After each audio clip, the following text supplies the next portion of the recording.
Thank you. Thank you all for coming. Appreciate that. Thank you. I want to thank you, ladies and gentlemen, and all living organisms that came to see this. Thank you. Thank you. Appreciate it. So this is going to be life lessons. I'm going to teach you all some life lessons. I think that'll come in handy, stuff that I've learned over the years and everything. And, okay. So, I'll start out with this. Dad jokes. Yeah. I get told I say a lot of dad jokes. And you know what? That's kind of funny because I've only ever told one. And the only one I ever told, it was funny, I have a shirt. It says dad joke loading. And it shows the loading bar on the shirt. And it's like almost there, but not there yet or whatever. And I walked by someone one day and they said, oh no. Please, no dad jokes. And I looked at her and I said, oh, don't worry. I don't have a dad joke. And then she looked relieved. And then I turned back around and I said, get it? Because it's never going to be done loading. So I just told you a dad joke. Get it? Like the shirt. Oh, man. It went over well better with you guys. Oh, man. Do you ever say the wrong thing accidentally and it doesn't always go over well? I'll give you an example. You know how you're in a group of people, whether it's work or something, usually work, and it's like, hey, did you know that it's Jesse's birthday? And then you're like, oh, okay, and then you go up to be nice and you're like, hey, congratulations. And then it's like, oh, wait, that's not, I shouldn't have said that, that's not the right thing. And then she's all really mad and she's like, you idiot, you didn't realize I get a birthday every year, huh? And then I have to just, I figure the way out of this situation, you just got to make it worse. You got to keep saying the wrong types of things. And then it seems to not look like a mistake at all. And you can play it off like it wasn't a mistake. Like as if you meant to say congratulations for your birthday. So then you just make it worse and I say, hey, you'll understand it when you're younger. And there's nothing that can top that. So once you say something like that, yeah, it's kind of goes over well. So there's always a way out of it. That's the lesson to take. All right, another thing you definitely got to learn, you can learn this from me, maturing. Okay, we all got to go through this. We all got to learn to mature ourselves. It's easier said than done, easier for others than it is for some, but I'll give you an example. We had this thing, it was Employee Appreciation Day, and I was really excited. This was cool because we were going to get free food. We got to stop working for 10 minutes and stuff, so it was just fun all over the place. I mean, it was a ball. It was fantastic. It was sublime, grandiose, perfect, and whatever words that are adjectives I can use. And so what was nice is, so we got a little tiny bottle of water. It was like a baby bottle size, really small. But I was told we got a sandwich too. I was like, ooh, sweet. So I looked, and I'm like, oh man, that's small. I'm like, what is that, half a foot? And no, it was only 5 inches. And I'm like, oh, that's an odd number. 5, well, not a prime number either. But what I was hoping is, that it would just be a normal size sandwich. Anyway, here's my point. Okay, I'm getting a little off topic. I apologize. So, me and my partner on my machine at work. So, I grabbed my tiny bottle of water and my tiny little half sandwich thing. Okay, and it was a good sandwich. Okay, so I go back to work and get going for the day. My partner comes back and he's like, oh man, I didn't even think about it, but I wasn't really hungry at all. So I could have just grabbed you my half of the sandwich and just gave it to you, but I didn't even think about it. And I got so mad. I mean, I didn't let him have it or anything. I wasn't rude, I was okay, but I'm telling you, I was so mad. I hated this guy for weeks. I was so upset. I'm like, really? I'm like, why wouldn't you bring me the sandwich so I could have at least a normal size 10-inch sandwich, I guess. And they're so good. The sandwiches were delicious. And the fact of why would you even tell me that? Like, they mark our name down as soon as we take it, so we can't go back for seconds. And yeah, I've tried that before. But, you could have just not told me at all. And then I wouldn't be mad. I would have nothing to be upset about because I didn't know about it, that you were going to plan on doing that nice gesture. So, anyways, I was telling this story. And you know what I was told? I was told, okay, Adam, really? You didn't talk to him for weeks and you hold on to this grudge for this long? I said, that's just immature. And that's the thing. I agree. It is immature because a mature person would have remembered to grab my sandwich and bring it to me. Am I right? I know, I'm saying. All right. Well, another thing I can say is, learn to read a map. Learn directions, because otherwise, your senses can do weird things to you. Okay, I can only speak on behalf of myself, but see, here's the thing. When you're fat, this is how you know you're fat, okay? You know you're fat when you have to describe nearby restaurants as directions. See, fat people like me, that's how we find places. And the thing with me is I go from being skinny to fat, okay? When I'm fat, I have to describe somewhere by an address that is a restaurant. Any other address is not going to help. So, like, for example, if you tell me, oh, you got to go to the side of the post office, it's right next door to you. I'm going to go, huh? And I'm like, hello? Like, it's right next to the bank? And I'll go, huh? The bank? Your bank, Adam. It's right next to your bank, the one you bank at in your city. There's one bank in the city. It's next door to that. I'm sorry, but you lost me. Okay, it's across the street from the fast food restaurant there. Oh, yeah, I'm gone. I'm out. And I got it. I'll run away. I totally know where I'm going now. This is how it works. That's how you know you're getting fat. Now, see, the thing is, it's impossible for me to get lost in America because America wants you to be fat. There is like one restaurant minimum every 2 square miles or something, so I can find anything. I mean, easy. It's not even a challenge. No, but like I said, I switch from being skinny and being fat. So the moment I go back to being skinny, it's really funny because it's really peculiar. All of a sudden, I can recall where the post office is, where the bank is, and all these other landmarks that were mentioned earlier. It's like they're back to me. Boom. They're in my stream of consciousness. But not restaurants all of a sudden. They get blurry to me, and it's like, oh, what? Can't figure that out. That's just how it goes. I mean, but it's really awesome, being skinny, then it's great because I can get one time I was given a vague description of where a buried treasure was from a very famous pirate. And it was just that it was in the Eastern Hemisphere. It was next to a few green rocks and some brown dirt. And I found it. I found the treasure myself, alone. So it's really awesome. I mean, that's how you gotta learn to figure out your sense of direction. And believe me, nice things can happen. I mean, I found a buried treasure, So just you gotta learn from it. Direction is a key factor in where you need to go in life, and also how to do that physically speaking. And that's the thing. I switch between being fat and skinny because, I like to do that. That way I can fit in with both groups. Because when I'm skinny, then I can fit in with a group in a room filled with fat people. That's just how it is.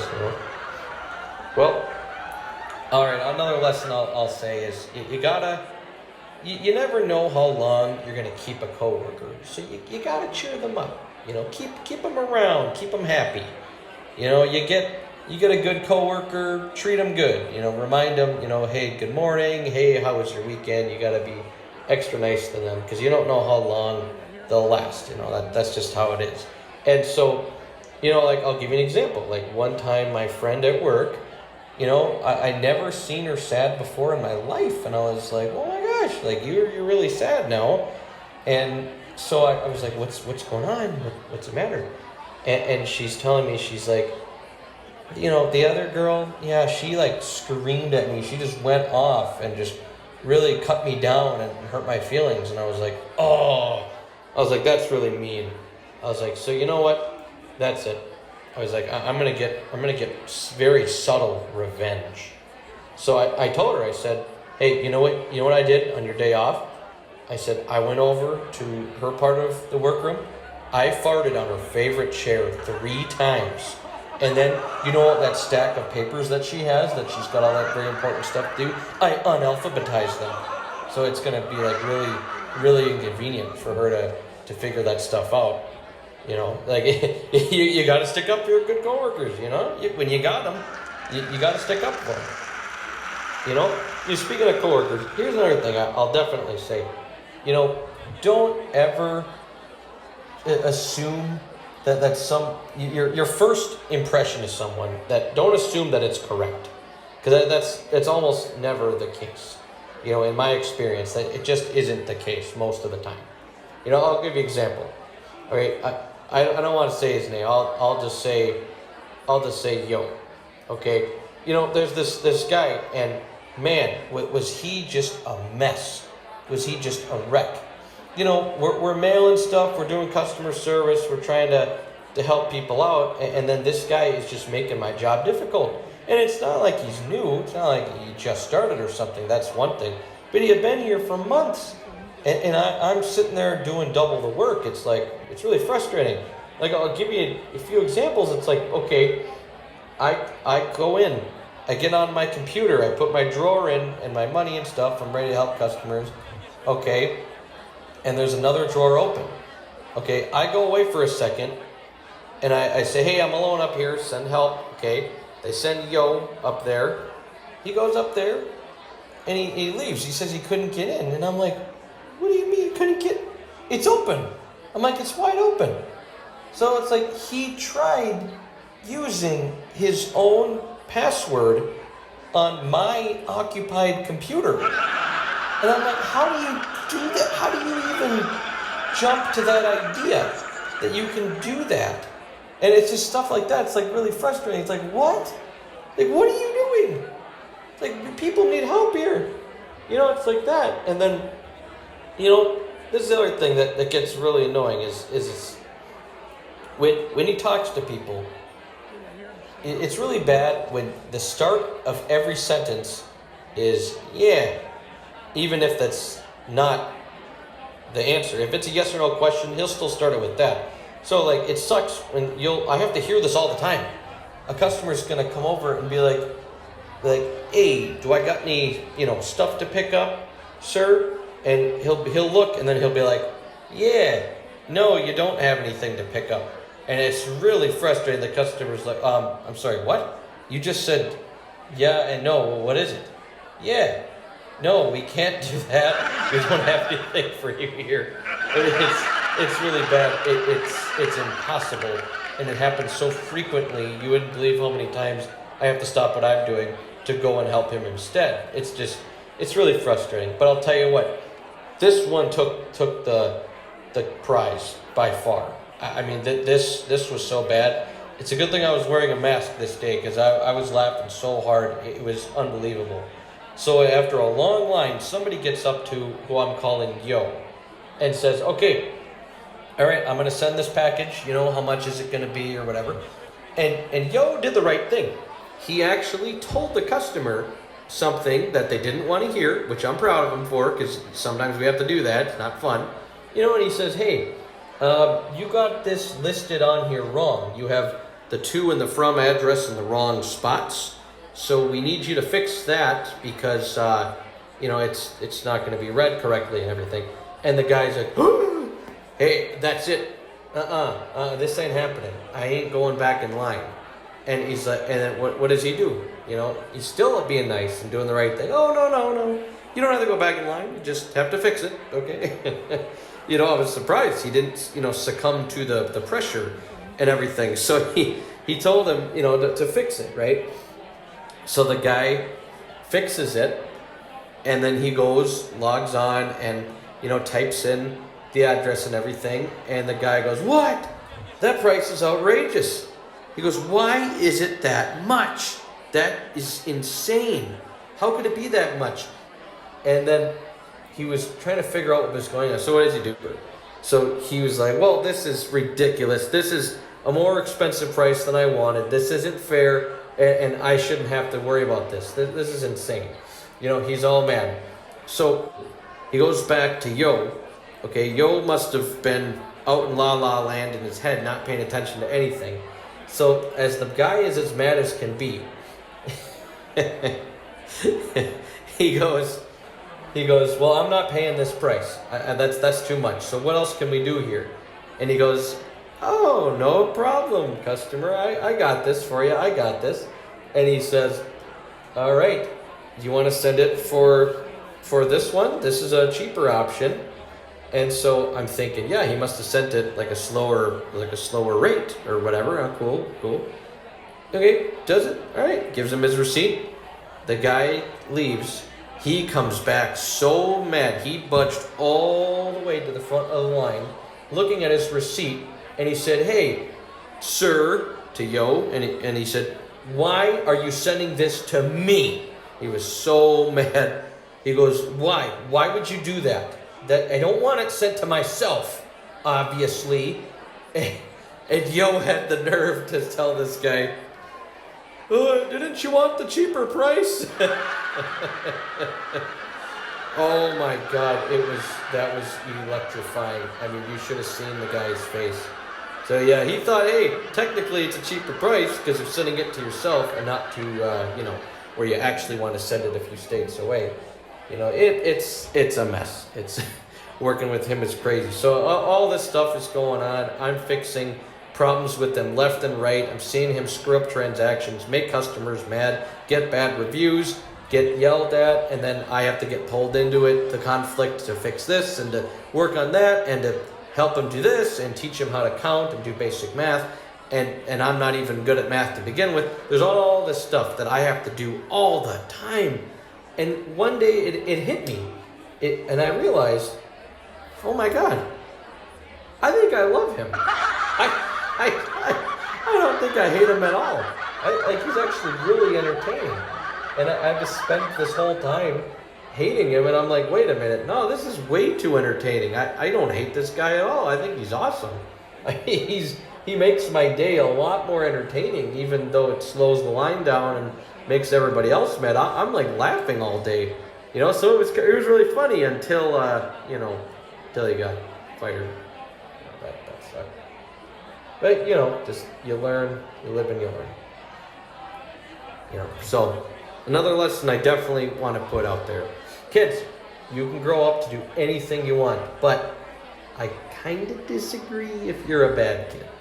I mean, look, I think if you're a bad kid, there's just certain jobs you shouldn't do. I'll give you an example. Me. I should not be an undercover officer of the law. You have no idea the amount of time I would waste with the temptations of stupidity. See, I would totally do this, and I hate to admit this, but it's too tempting. If I was an undercover officer, I would totally go in a bar, and I'd go up to some random guy sitting in the bar, pull my badge on him, maybe flash my weapon. I don't know what I would do, but I would be like, hey, sir, FBI, you've been recruited by me, Special Agent Adam. Now this is very important. All of this is on the line. We have got a wind of certain terrorist operations taking place domestically in this area, so I need you to tell me this very specific information. How many times has that guy over there with the mustache sipped his straw? And totally would not. he would totally be like freaked out and like confused at the same time with how ridiculous my question is. And as soon as he'd tell me something, going against the point of my worthless question, I would totally be like, this is serious, life or death situation. Now, answer right now. Don't got time for this. I would just totally make it worse. And that's just the beginning. I also feel like I would totally find some loophole or some way to walk into like a restaurant and be like, FBI, yep, I need to know the secret ingredient to your sauce. I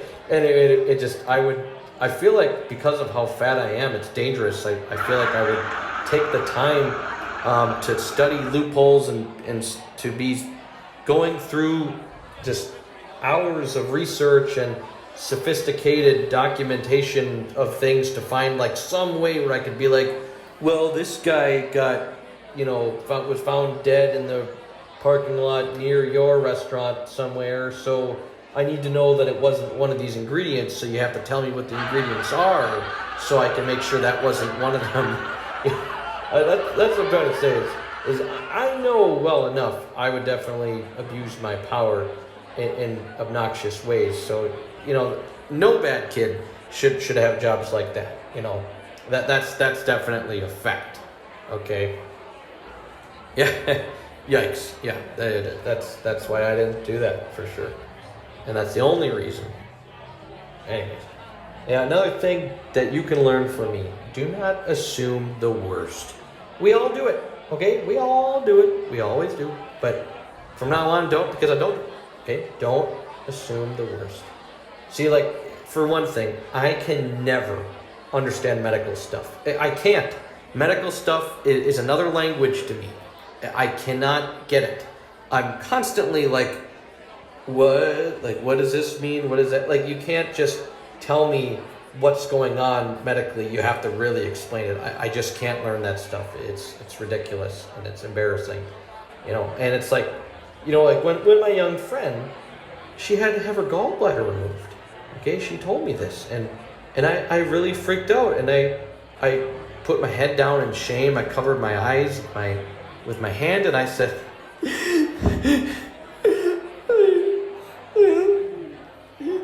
how long do you have to live? Well, I mean, you're laughing, but I'm saying, I don't know what a gallbladder is. I don't know what is that is that what you have if you have 2X chromosomes, so I don't have one? I don't know. I don't know how this works. I have to be taught this. So it's that's one example, and it's not like that's the only one. I wish. Medical stuff, you can't get me to understand it. It's, similar to when a doctor asks me, Adam, do you know how much your cholesterol is? And I say, oh, I have insurance, it's all good. Because I heard much and I assume money. Maybe that wasn't funny, but and I say, okay, so it's not about the money. It says on this paper you just handed me 50. So I have 50 pounds of cholesterol, you're telling me. Yeah, not good. Let's just say things like that don't go over well. And which is why you shouldn't be like me, and you should study things and learn about them instead of spending your whole life ignorant on medical stuff, medical related stuff, and medical fan fiction and all that. I also, I didn't realize that being an organ donor meant that they want me to die as soon as possible. You don't think about that. It sounds like a cool thing, and then you realize, oh, they want these. They're actually wanted. But, this is why, like I said, don't assume the worst. That's the lesson here. And the second subcategory lesson after that prerequisite lesson is being optimistic is dumb. But it's a good thing too. If I am an organ donor and I die, my brain will be put to good use for the first time.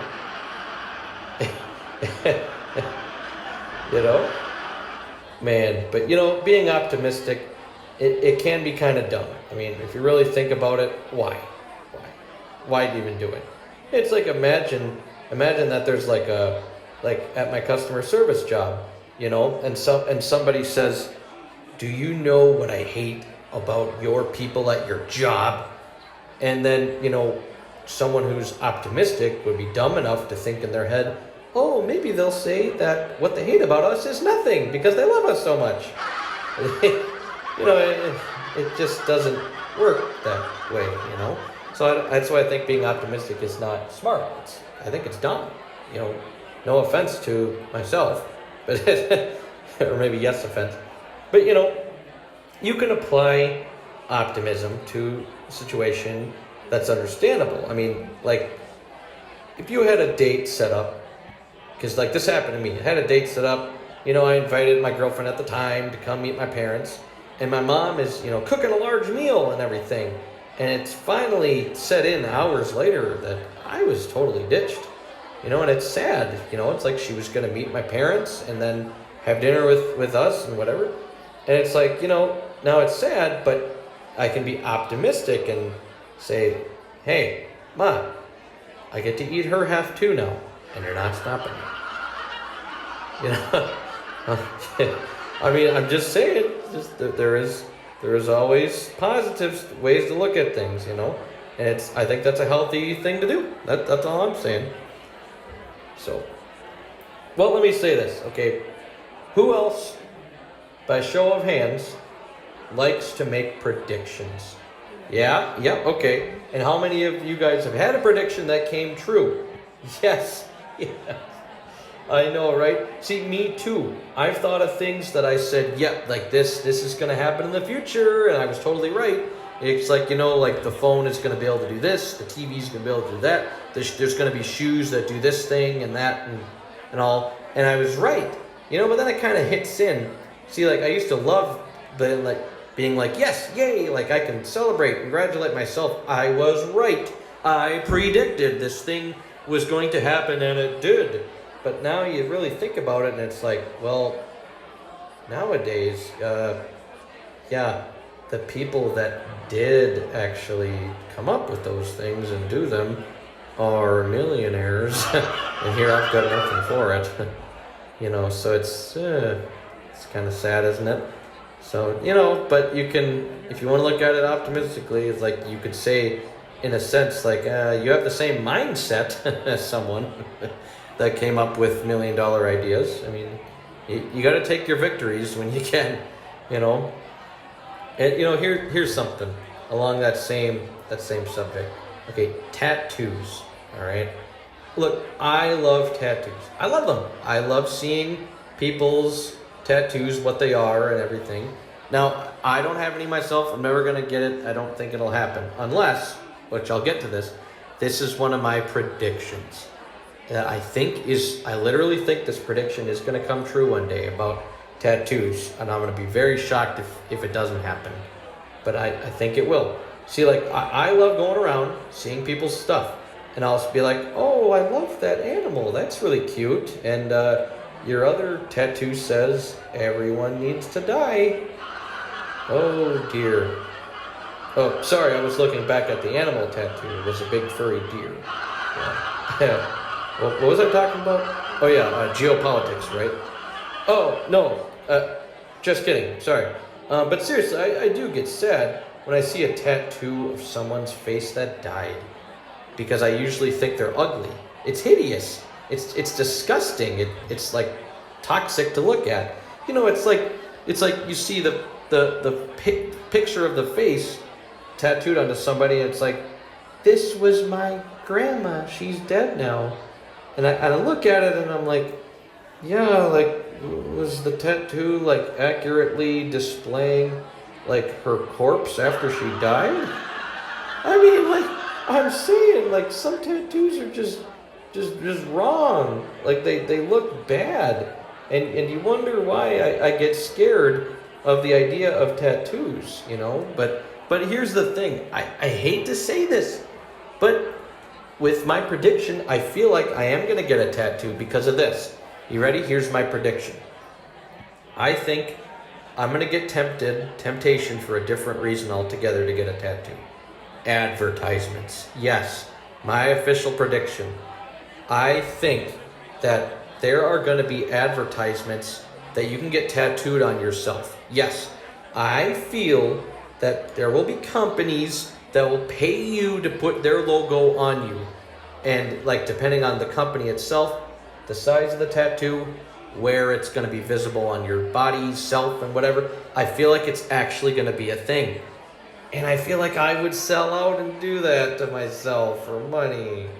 Like, oh man, I feel like I'm going to get bad. I'll be like really out there. Like, I'll have like this restaurant's logo like on my neck, and then I'll have like my left shoulder will have like this bank's tattoo symbol of their official company thing, and they'll pay me like 12,000, the other one 15,000 or whatever. And then I feel like I'll literally get so bad, I'll like go inside of like another bank or restaurant, and I'll be like, hey you, there's an open spot on this shoulder here with your name on it, or should I say your company on it, and then I make a really creepy wink at them, I mean, it's sad, but I do feel like that is something that's going to be in our reality. So, just that's my prediction. I just saying. Don't be like hypothetical future me. Don't do it. Don't get tattoos just to get paid money to advertise for companies. Be better than that. Okay? Just be better. Be hypothetically better in the future. Another lesson, you're not going to like all your friends. There's one type of friend that I hate. It's the name guy. Oh, I hate that type of friend. I hate him. The one that has to give everybody a stupid nickname, a surname, an alias. They have to change it.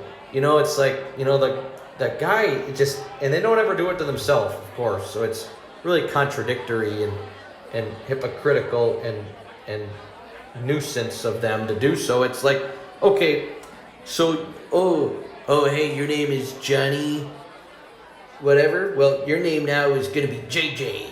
Hey, what up, JJ? Like, I hate that guy. Why? Just leave my maiden name alone in peace, not in pieces. It's like, Adam, hey, what up, A-Bomb? How you doing, bro? No, don't call me that. Don't do it. My government name is fine. There's nothing wrong with it. Okay? It has 4 letters. It doesn't need any more of them. And 2 of them are vowels. Okay, let's not ruin it. You fool. I just get so upset. But they're everywhere. These kind of guys are everywhere. They'll give everybody a nickname.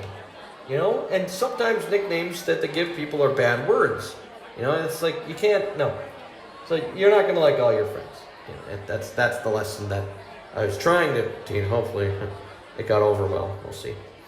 But another thing, this is also another important lesson. Conquer your fears. I'm not saying it's easy. Okay, chill. But you got to do it. And you got to do it right now. No choice. Okay? Conquer your fears. And I think one way to do that is learning about other fears that you don't personally have, such as mine. Yeah, you learn about random fears I'm going to tell you right now, and I think that'll help you with your own fears, because these don't happen to you. Here's a fear of mine. What if bugs could talk? Hold. Really think about that. What if bugs, insects, arachnids, etc., what if they could talk? You know how horrible that would be? I mean, that would be terrifying. They're already scary enough.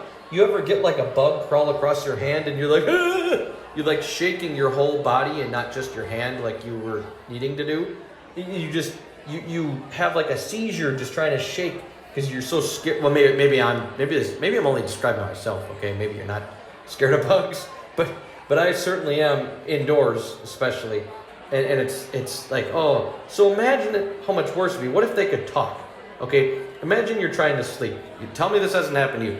Trying to sleep, whatever, you're failing to fall asleep. Okay, you look around, and like right next to your lamp, all of a sudden there's like a fly or like a spider or something.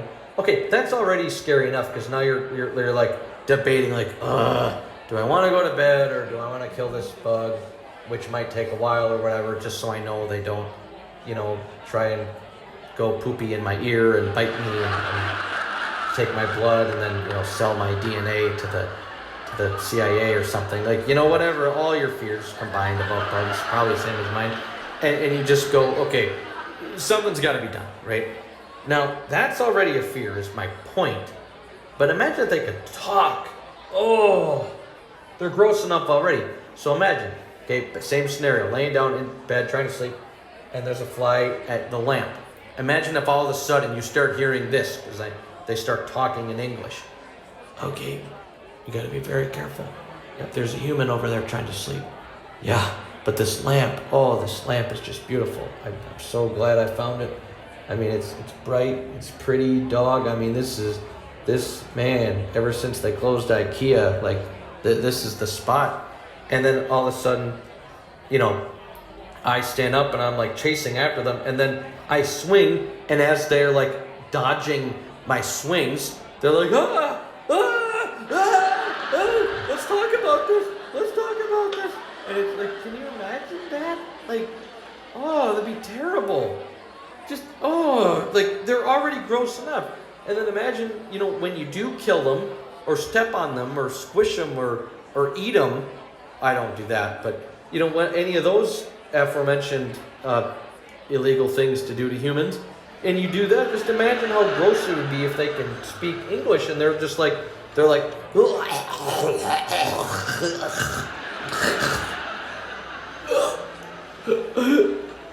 so much of my life I didn't get to experience. Can you imagine that? That would suck. Like, they're already scary. And just imagine how much worse they would be. Because, all right, change the scenario. Say you're just sitting in your living room, playing around, watching TV, being lazy, whatever. And all of a sudden you hear, okay, we gotta go faster. We don't want them to find us. If we're too spiders in one spot, I don't think we got a chance, lad. He's gonna find us. He's gonna step on us. Can we go somewhere else, lad? Oh, you got a good point there. Yeah, there is lots of trash in this place that we could use. We could use that trash. Oh, it'd be great. I could put up a new spider web, and it's going to have lots of stuff in it, and nothing's going to stop us, lad. Can you just imagine? You're hearing them talk to each other, full English conversations, and they're probably able to articulate stuff better than I can in English. It's like, can you imagine that? They're talking, and you're like, oh God, here I am just trying to watch my show, watch my program, be lazy, whatever, and I'm hearing a full-on conversation in my house by uninvited guests. I mean, this is just, it doesn't get much worse than that. Like, that's horrible, right? So now you can see the point I'm making is all that fear that you don't have to worry about. Because I'm giving you the fear right here. I'm telling you the fear that I have that you don't have to worry about. It's great. It's great. Here's another one, okay? This happened to me once. I know it's not just me. This has happened to all of us. I guarantee this, okay? I'll bet my whole paycheck on this. So have you ever been scared when you're trying to go to sleep at night for whatever reason, okay? And I'm saying for whatever reason because that's vague and that's various and that can mean any number of million different things. Therefore, I'll win my bet and keep my paycheck. Anyway, so it's like you're scared, something's going on. You're paranoid, you're hallucinating, you're having bad thoughts for some reason. You're overstressed, and then it's like someone could be in your house and they could be up to no good, and you're like, oh my gosh, what's going to happen? I need to really hide under this blanket better because I don't want them to see me, because once they see me, then I'm done for. If they don't see me, they can't hurt me, which is like weird late night bed mentality, right? So one night though, it was accelerated. It was worse than normal. I'm literally like, not only am I scared, but I'm hearing this noise I've never heard before. And it was like,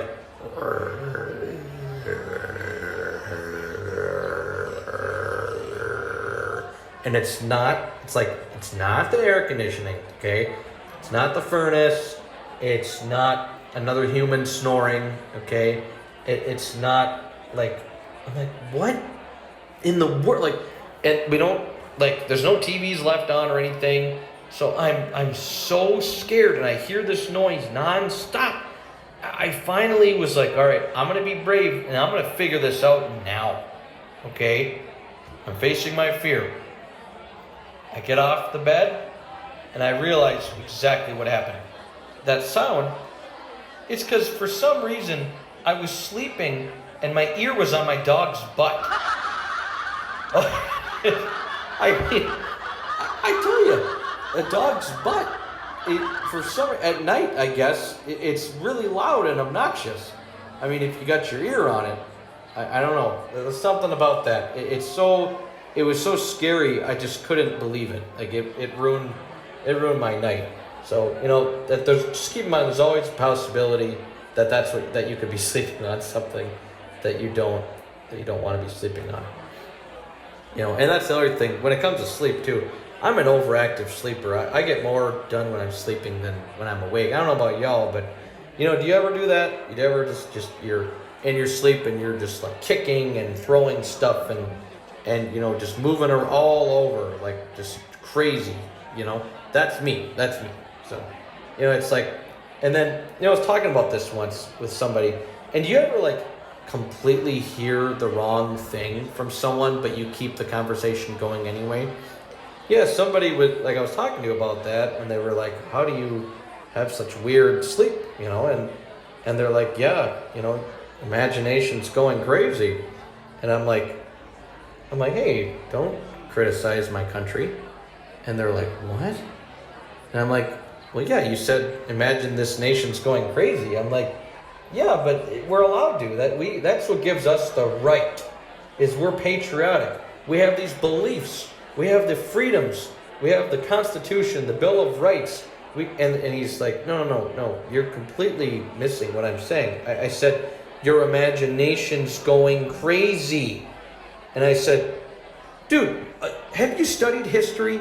Like, are you really bugging right now? Because, like, I can pull this stuff up. This is documented fact. I mean, you're going to go ahead and criticize your country anyway, but I'm thinking that's kind of wrong because you have the right to do that. And he's like, never mind. And it didn't hit me till later. I called him and I was like, oh, you meant when I was overactively sleeping that my imagination's going crazy. That's idiocy 101. But that's what happens when you hear something wrong and you keep talking anyway and assume that you're going to be perfectly fine. Well, I'll tell you what, this is the last fear I have that, again, it scares the crap out of me, and I hope that it's something I never have to experience, but I totally fear it. Okay, what if somebody could perfectly mimic my voice and then use it for evil, right? So, like, what if they sounded like this? Hey, my name is Adam. Did you hear how good that impression was? I'll stop doing the impression now, but hey, I'm scared. So, like, I'm always afraid of this happening. Someone else can do my voice and they'll use it for their own evil reason, right? So I decided, hey, if that ever happens, I have a backup plan, okay? Just in case, like, hey, worst case scenario, like I'm in a large crowd and I run into that guy that can perfectly mimic my voice, right? And then what if, like, he finds me and then, like, he ducks behind me and yells something mean, rotten, insulting, inflammatory, disgusting, or something, with a voice that is mimicked to sound exactly like mine. And then people turn around with anger as he retreats away. So it's like, I'm always worried. I'm like, whoa. Like, I don't know what he would say, but like, what if, like, he's like, oh my God, that guy has my voice. And he's got, it's like perfectly my own voice. So then he comes up, sneaks behind me, and he's like, yells at something just terrible. Like, I don't want to use a word because I don't know which one is like the worst. But what if he's like, I hate blank people. And then he, like, hides away, runs away. And then I'm stuck there. And all of a sudden, everybody's looking at me.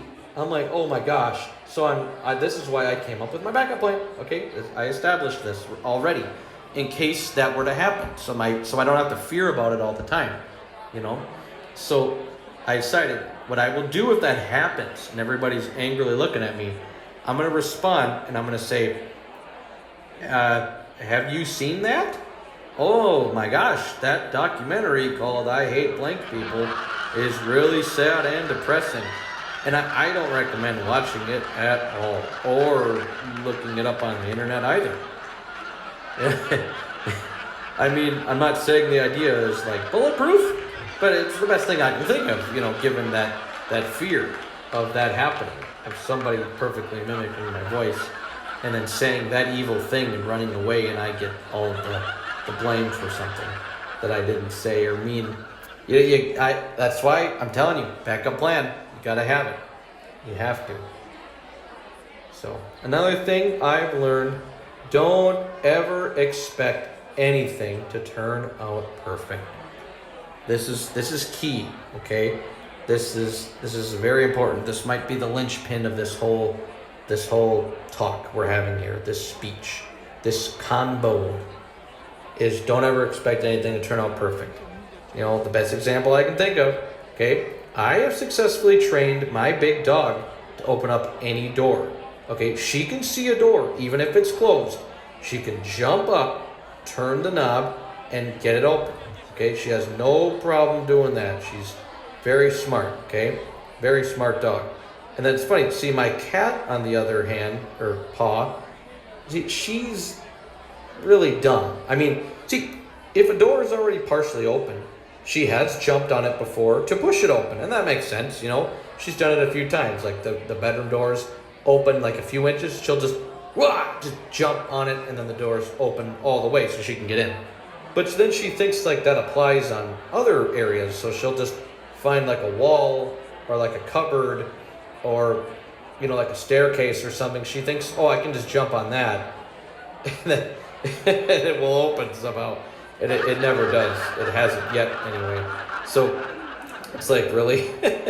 But anyways, so my dog now, okay, my dog is really smart, so she can just open up any door. It's no problem at all. Well, one day my uncle came over to help, and he was helping me put up a drywall. And we were just kind of getting like the first set kind of figured out. Like we were just like, okay, we're getting the foundation down. We're getting the start of this project going. And I couldn't believe this. So there was a giant thunderstorm going on. And my big dog, the smart one, she's very scared of thunderstorms, right? So, oh my gosh, I couldn't believe my eyes when this happened. The storm came, okay? And my dog was so scared, she ran and jumped through the drywall that we were just starting to put together. It broke, it busted all over the place. My uncle was very mad. He was trying to figure out what in the world was wrong with the dog. And when I started to look around, like, I couldn't figure it out, especially since right next to the drywall that she just jumped through to break, there was an open door. The door was like wide open because it wasn't even installed in the hinges yet. Like, it was wide. She could have came in there, but no, she decided to jump through the drywall and break it open. I mean, my uncle was very confused about that. He was trying to figure it out too. I was trying to figure out what is wrong with her. Like, was there like a bone somewhere that we forgot or something? Was there something in the way of the door? And finally, it hit me. Took a closer look at that drywall, and sure enough, just my luck, there was a big black dot that kind of looked like a doorknob that was on the side of the drywall that we just put up. So literally, my dog thought, oh, this is another door I can open, not knowing it was the drywall, and then she had to break it, and yeah. Yeah, so that project definitely had a weird way to start. It's really unfortunate. Hard work pays off. For the dog, not the drywall. That hard work did not pay off. That was expensive. Well, I guess here's another thing I can teach y'all, is ways of approaching uncomfortable conversations. Okay? It's very important that you think about this, because we all have these.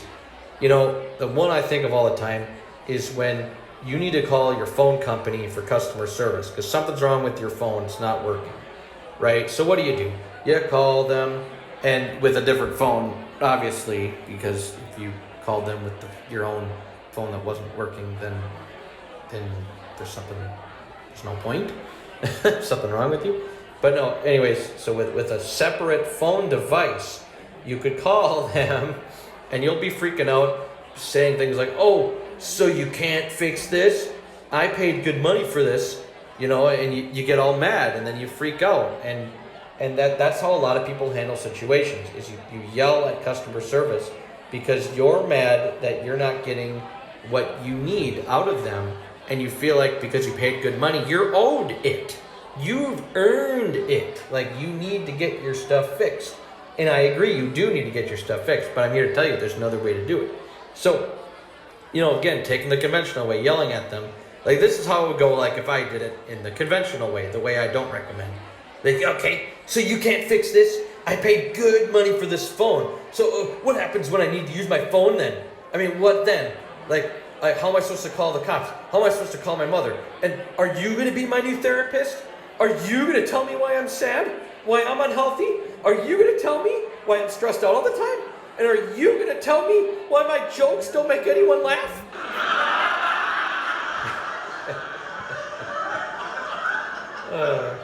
Well, then, see, here's the deal. This is called the Delphi technique. This is what you use, okay? This has existed for a long time, okay? Instead, this is what you do. What you need to do is you got to talk to them like this, okay? When you call them, you got to make it seem like you're a sweetheart and it's your own fault, and then they really want to go out of their way to help you. So, like, you got to get a really good acting, you got to get a really fake voice and do this, okay? So you call them and they say, welcome to blah, blah, blah company, how can I help you? And then you have to go like this instead. Yeah, my phone that I just bought, it doesn't seem to be working. I mean, it was, but I don't know what I did wrong, what I did to it, but now all of a sudden it seems like it won't work. Is there anything that can be done to help with this? And then they'll start talking and talking. And then what you got to do, as soon as they say something negative, because you've already caught them trapped in the I want to help you phase, once then they say one negative thing, I don't care how small it is, they might say, just a moment, we'll have to reset the connection. You have to go, you have to gasp, just like that. You got to freakishly do it. And then you got to say, well, oh no, did I do something really bad? That sounds bad. And then they're going to cheer you up and say, oh, no, not a problem. That's not a big deal. This isn't hard to do. This isn't hard to fix. So you do that, and believe me, it'll work. The Delphi technique comes in handy, right? You use this with all sorts of, not just customer service and I need you to fix this for me and blah, blah, blah. Use this with all sorts of things. You trap them, you get them in a different state of mind. They are going to want to help you, and they're going to feel bad for you, and then they'll really go out of their way to help you. It's awesome, Like, let's say something doesn't work at your job, like a fax machine or something.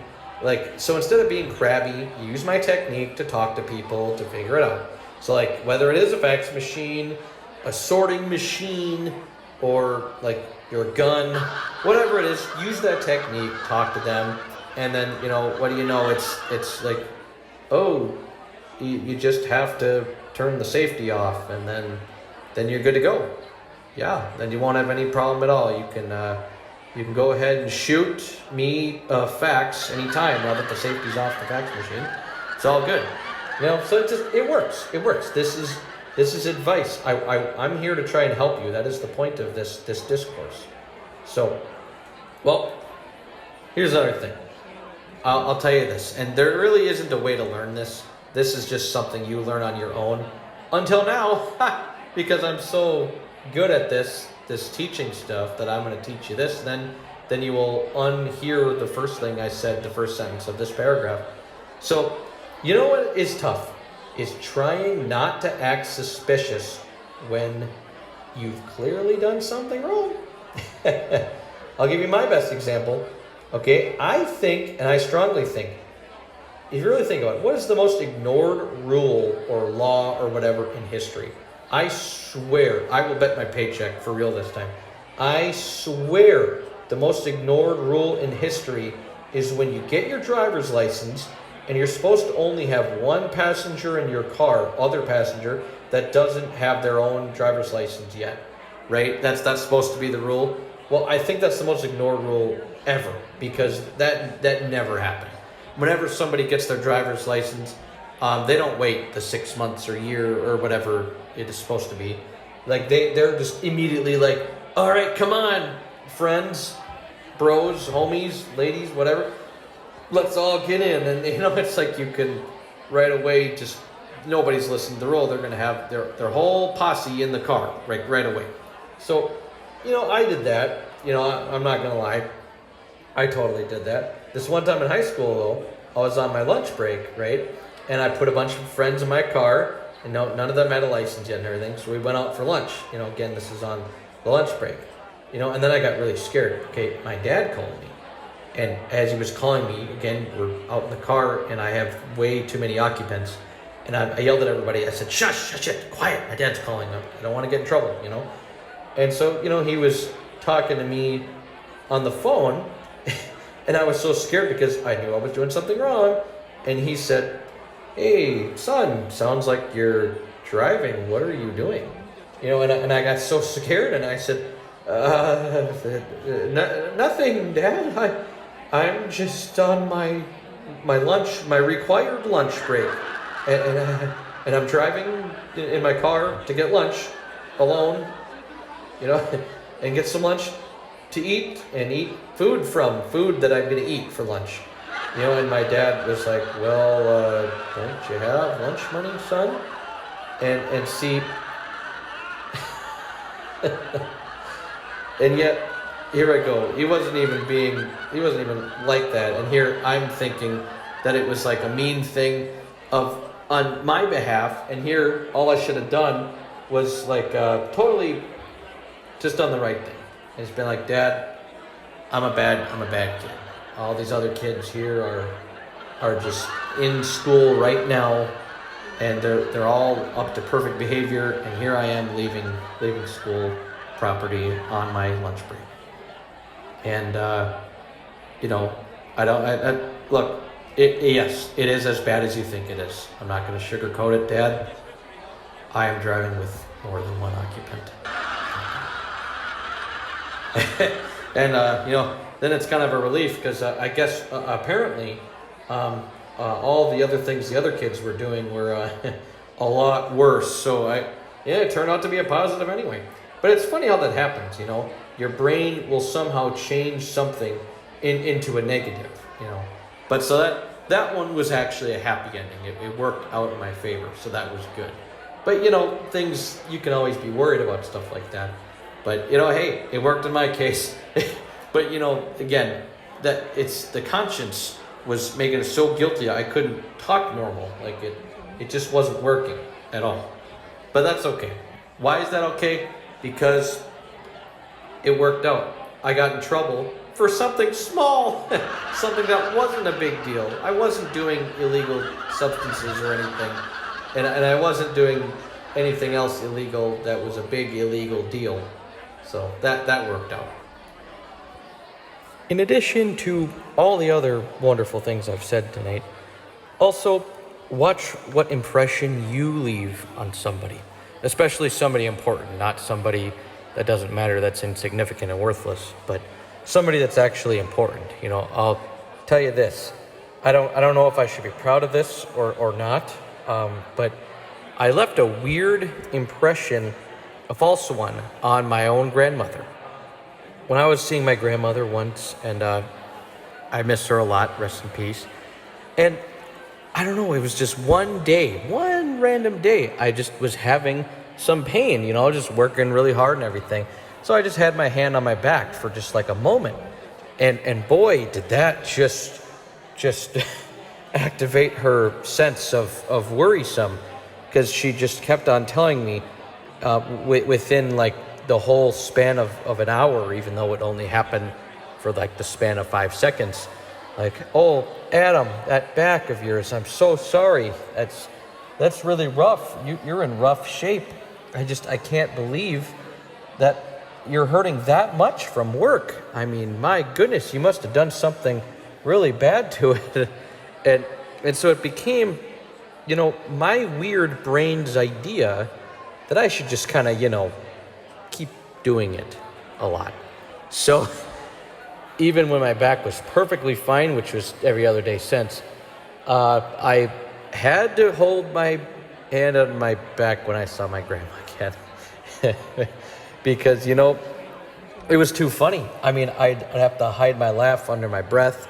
I'd have to, when I'm in the bathroom, I'd let out my laughs and stuff because it was just so funny how she would see me do that, and she would be like, "Oh, there's the old man again."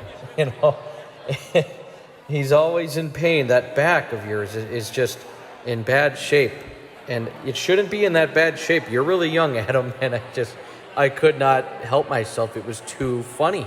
It was too tempting. It just, every time she saw it, she'd have to shake her head and let me know that that's not okay, and that it's like bad, that's the position I'm in and everything.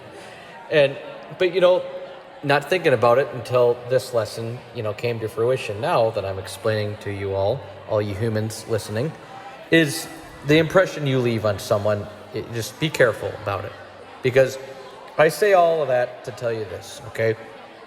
When she passed, and that was very sad, that was very rough, and she was working with the hospice team writing some letters, and it was so exciting to be able to read them. And part of one of the letters said something along these lines. It said, "Dearest grandson Adam, I love you very much, and you're very smart, and I love your art. What you come up with is so funny, and I just love all of the fun times we have on vacations. I love how excited you get during them. You really know how to make times fun for us. And I love having our little talks and chats when we'd have our coffee, and we'd watch programs together, and we would discuss things about what we were watching. And it was always a fun time. I also thank you for all the wonderful Christmases that you've hosted. You have been so instrumental to giving me the feeling of family together on the holidays. And it has just been a real pleasure to get to see you grow up. And the last thing I'm going to tell you is, for the love of God, you need to get your back figured out, because it is in horrible shape for your young age." Now, okay, now you guys are laughing, but what's worse, imagine having read that letter out loud, and then my own mother is asking me, what is wrong with your back?